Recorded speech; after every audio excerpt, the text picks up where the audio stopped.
நம்ம பார்க்க போகிற ரெசிபி முள்ளங்கி சாம்பார். ஃபஸ்ட்டு ஒரு பாத்திரத்தை எடுத்து அதில் தேங்காய் எண்ணெய் சூடாக்கி வச்சுருக்கேன்.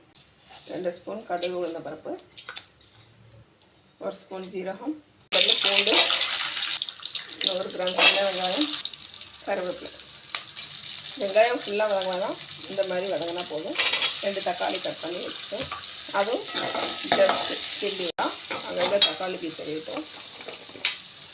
தோல் சீவி கட் பண்ணி வச்சுட்டேன். முள்ளங்கி சேர்த்து 1/4 ஸ்பூன் மஞ்சள் தூள், 2 ஸ்பூன் குழம்பு மிளகாய் தூள், காயத்தூள் சேர்த்துக்கலாம்.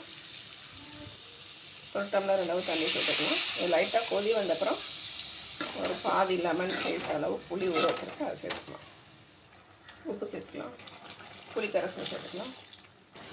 சாம்பார் நல்லா கொதிச்சிச்சு. வேக வச்சு மசிச்சு துவரம்பருப்பு சேர்த்துக்கலாம். இதில் சேர்த்துக்கலாம். 1 ஸ்பூன் நெய் சேர்த்துக்கலாம். சாம்பார் ரெடி.